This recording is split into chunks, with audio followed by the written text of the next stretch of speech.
Le titre de la lecture du jour est Les trois miracles. Quand Jéhovah nous montre quelque chose, nous ne devons jamais l'oublier. Dieu est un Dieu d'éternité. Tout ce qu'il révèle contient un contenu éternel.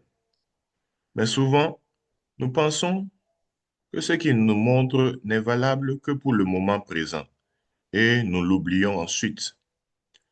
C'est pourquoi la théologie moderne considère souvent l'Ancien Testament comme un mythe sans valeur actuelle. Pourtant, quand Dieu vous donne un rêve significatif, vous pouvez penser qu'il ne concernait que cette période. Mais si vous l'interprétez plus tard à la lumière du principe, vous verrez qu'il porte encore un message éducatif pour aujourd'hui. Lorsque Moïse jeta son bâton, celui-ci devint un serpent. Et lorsqu'il le reprit, il redevint un bâton. Cela symbolisait qu'Adam était le bâton de Dieu, son corps substantiel dans le monde invisible. Moïse, se tenant dans la position de Dieu, dépendait de ce bâton pour agir. Le bâton sert à soutenir l'homme. Dieu créa l'être humain pour être son bâton, son soutien dans le monde visible. Le second Adam à venir est le Messie Jésus. Ensuite, Moïse mit sa main dans le pli de son manteau. Sa main devint lépreuse. Quand il la remit à nouveau, elle fut guérie. Cela symbolise que l'humanité devint lépreuse en étant embrassée par la première Ève, mais qu'elle devait être embrassée à nouveau par l'épouse restaurée pour être purifiée. Comme Jésus n'avait pas d'épouse terrestre, cela se réfère à l'action du Saint-Esprit, sa contrepartie féminine. Enfin, Moïse prit de l'eau et la versa sur le sol, et elle changea en sang. L'eau représente l'homme déchu et le sang, la vie organique. Ainsi, cela signifie que l'être humain reviendra à la vie, sera racheté et deviendra un vrai enfant de Dieu. Ces trois grands miracles portent trois grands sens. Les vrais parents doivent apparaître sur la terre, engendrer de vrais enfants et établir la vraie famille. Après avoir vu ces miracles, Moïse reçut la foi nécessaire pour retourner en Égypte. Mais il n'en comprit pleinement la signification qu'ultérieurement.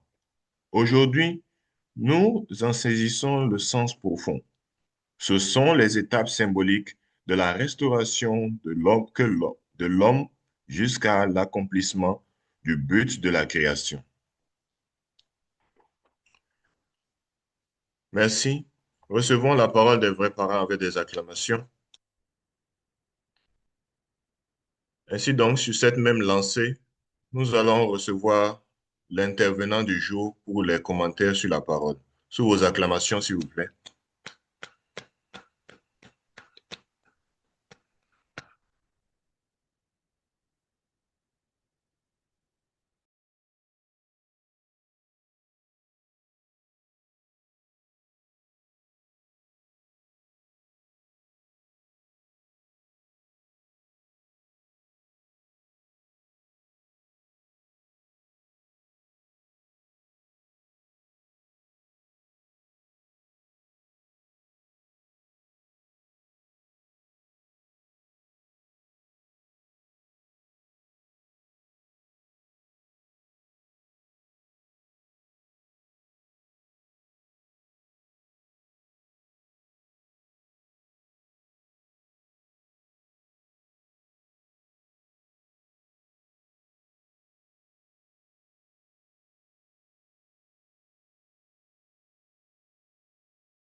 Si la personne qui a été désignée pour le commentaire du jour est là, il a la parole.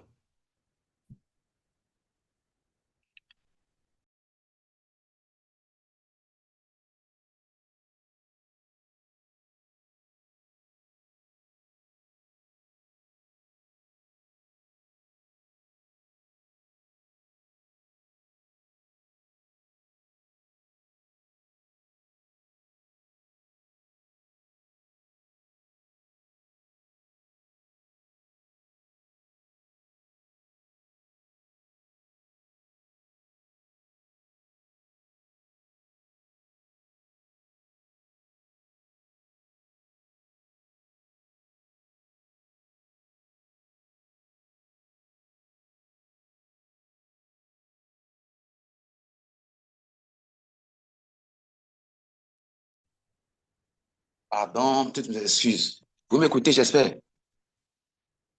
Oui, oui. Bonjour. Vous m'écoutez? OK. J'ai eu un peu de problème technique par rapport à mon appareil, à mon Android. OK. Bonjour, famille. Bonjour, leader national. Bonjour, chers frères et sœurs. Nous sommes aujourd'hui encore à notre rencontre de Kundoke matinale. Nous, je voudrais partager avec vous quelques inspirations sur le texte qui est partagé. Les 3 miracles. Mais avant cela, je voudrais rappeler un peu quelque chose sur la vie de Moïse. Moïse qui est né dans un pays étranger, en Égypte. Ce Moïse, né dans un pays étranger, fortuitement a été éduqué par sa mère, dans un palais où rien ne manquait. Où rien ne manquait. À un moment donné, il avait quitté le palais parce que, éduqué intérieurement par sa mère, il savait qu'il appartenait au peuple juif en esclavage. Il compatissait intérieurement avec ce peuple, cherchait les moyens pour les sortir. Et un jour, il a tué un Égyptien, pensant que ses frères et sœurs juifs devaient comprendre qui il est et qu'il est de leur côté et l'accepter. Mais malheureusement, il a été dénoncé et il a dû fuir pour aller dans le désert. Vivre pendant 40 ans dans le désert et être appelé pour venir encore sauver ce peuple, ce n'est pas amusement. Dans le désert, quelle vie a-t-il mené? Lui qui vivait dans le luxe, il a dû reconvertir sa vie, il est devenu qui? Pratiquement un esclave. Il est devenu quelqu'un qui est devenu berger dans sa belle famille. Et chaque jour, pendant 40 ans, il devait aller amener les animaux.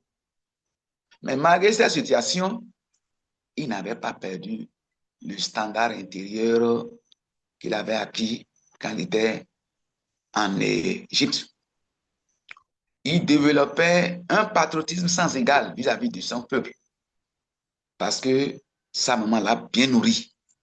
Il avait une piété filiale exemplaire. Et c'est là-bas, encore 40 ans après, en souffrant, il s'est même marié, il a même eu un, un fils. Et on l'appelle encore pour dire, tu vas venir encore pour la mission pour laquelle je t'avais appelé. Moïse a eu un peu de doute parce qu'il a vécu déjà avec ce peuple. Il connaissait comment ce peuple-là est capable de changer de position, de situation. Il se posait mille et une questions. Il méditait certainement. Et dans ce doute, Dieu était obligé de lui faire voir, d'avoir l'assurance. Et il lui a fait voir les 3 miracles qu'on vient de lire. Ces miracles, d'abord, ont pour but, d'abord, de ressusciter la foi de Moïse, de lui donner entièrement confiance et aller encore pour la mission. Parce que déjà, vous voyez, ça fait déjà 80 ans, 40 ans avant de quitter le palais, plus 40 ans après. Regardez son âge, et il doit repartir. Il a même trouvé un justificatif. Je ne sais, ma langue est liée. Qui a pris la langue? Donc, pour lui montrer qu'il est avec lui, Dieu lui a fait voir des miracles. Le bâton. Prends le bâton qui est passé un berger. Et le bâton s'est transformé en serpent. Et après, on dit, prends le bâton encore, le serpent par la queue. Et c'est lui maintenant encore le bâton qu'il utilisait pour être les animaux de son beau-père. C'est une souffrance terrible. Il a cru. On lui dit, mais la main dans ton sein. Et il a mis la main dans son sein. Il a sorti la main lépreuse. Après, il a remis encore la main devenue normale. C'est un miracle. Il dit maintenant, prend l'eau et jette. Il a jeté l'eau, l'eau est devenue du sang. Vous voyez un peu? Donc, tout ça, c'est pour motiver Moïse à prendre le départ. Et après ça, avec quel esprit? Avec quel esprit? Aujourd'hui, nous avons par grâce des vrais parents appris par le principe, la signification intérieure qu'on vient de nous révéler. À travers lui, Dieu a révélé le travail providentiel qu'il a su faire, a montré son parcours, son chemin suivi derrière l'humanité. Adam qui devait être quoi? Son bâton. Et du monde invisible, il devait vivre de façon manifeste sur la terre. Malheureusement, ça n'a pas été le cas. A été envahi. Vous voyez un peu? C'est ça. La première Ève qui devait être son épouse, cette première Ève a failli. Et l'humanité est devenue une humanité déchue. Et déjà annonce que une Ève doit venir pour restaurer le monde, pour embrasser le monde de façon correcte. Et on nous a expliqué maintenant encore que c'est très clair, que cette Ève-là, c'est l'épouse de Jésus. C'est Jésus qui devrait se marier normalement. Quand disons ça devant les chrétiens, ils s'étonnent. Et avoir une épouse qui, à travers cette épouse-là, prendre la position de vrais parents pour engendrer une nouvelle humanité. Malheureusement, Jésus-Christ, c'est le Saint-Esprit qui a joué ce rôle pendant 2000 ans. Jusqu'à l'avènement des vrais parents, maintenant, où la vraie épouse, l'épouse céleste, engendrée par les noces de l'agneau. Mais dans quelles conditions? Dans les difficultés les plus extrêmes. Cette épouse, notre vraie mère, la Holy Mother Han, les gens n'en connaissent pas encore la valeur, ni le statut. C'est le principe divin qui peut révéler la position des vrais parents et particulièrement la place de notre vraie mère. Aujourd'hui, la Holy Mother Han. Et regardez aujourd'hui la situation dans laquelle la Holy se trouve. Innocemment, elle s'est retrouvée entre les quatre murs, à la place d'un homme déchu. Et son cœur n'a pas changé. Qu'elle soit au palais ou au désert, son standard intérieur de vérité n'a jamais changé. À 83 ans, ça n'a pas changé. Et au lieu de s'apitoyer sur elle-même, elle pense à nous, ses enfants. Elle demande que nous prions les uns pour les autres, pour nos familles, pour ne pas quitter notre position. Parce que c'est en ces circonstances, le vrai problème, c'est que l'homme déchu que nous sommes là, nous changeons de position, nous changeons d'attitude. C'est pourquoi la dernière fois, l'intervenant de hier parlait de maintenir un standard intérieur.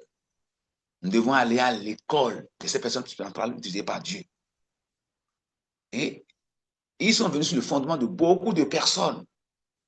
Abraham a dû connaître le désert quand il a quitté ses parents, mais intérieurement lié toujours à Dieu.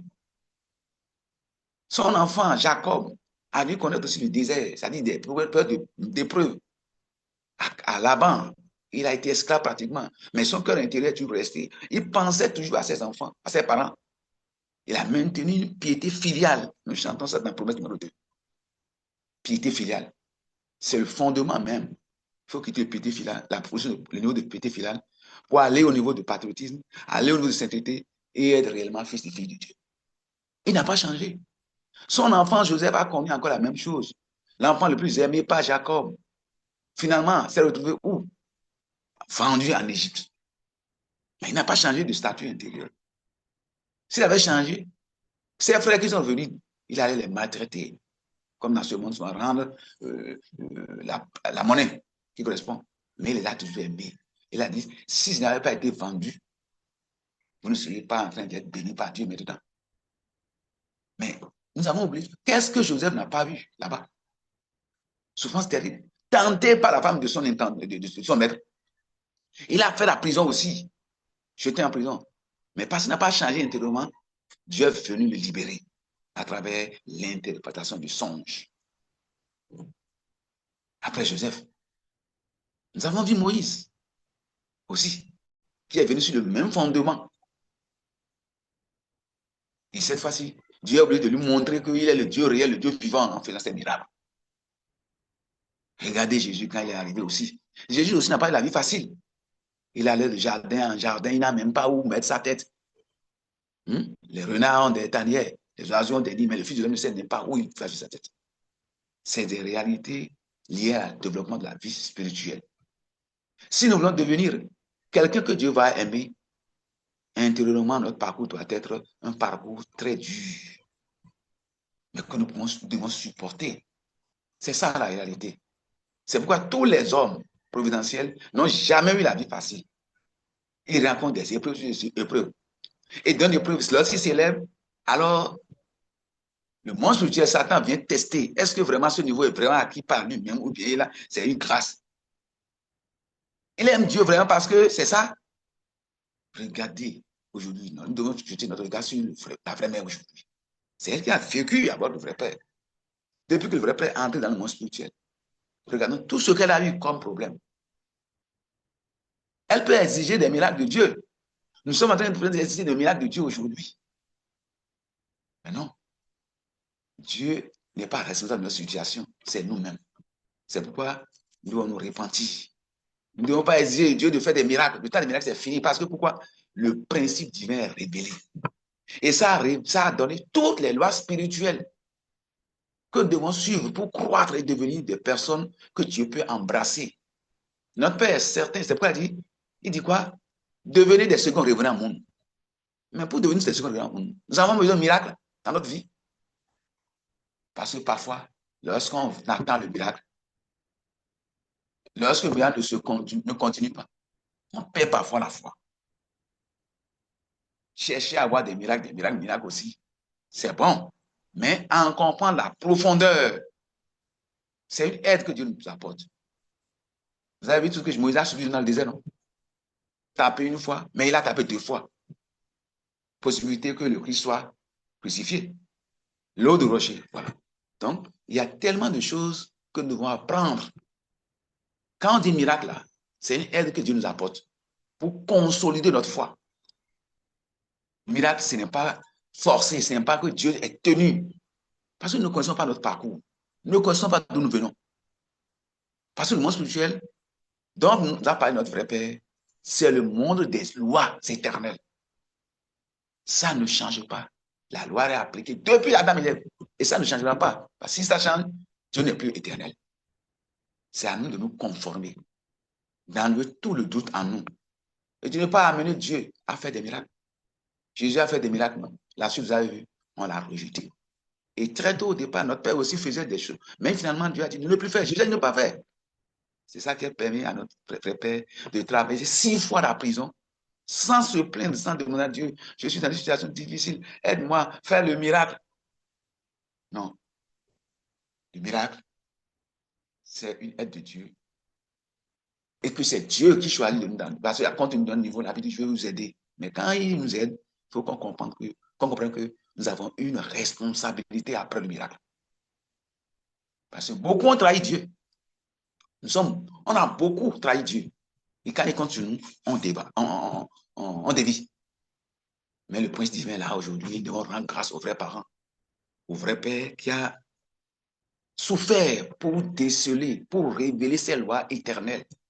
Et chacun de nous, en étudiant, nous devons, le principe divin, chaque jour, nous devons percevoir la valeur intérieure. C'est ça qui sauve. C'est ça qui nous permet de nous maintenir dans le désert, le monde des épreuves. C'est pourquoi Jésus a dit, vous êtes dans ce monde, mais vous n'êtes pas de ce monde. Vous voyez? C'est très sérieux. Apôtre Paul aussi a répété de pareilles choses comme ça. Oui, ce n'est pas l'intellect qui compte, mais c'est le cœur, c'est le développement du cœur. Voilà ce que je peux partager avec mes frères et sœurs à travers ce passage sur les 3 miracles. Aujourd'hui, nous avons la situation claire. Mais est-ce que nos frères du monde là ont ça?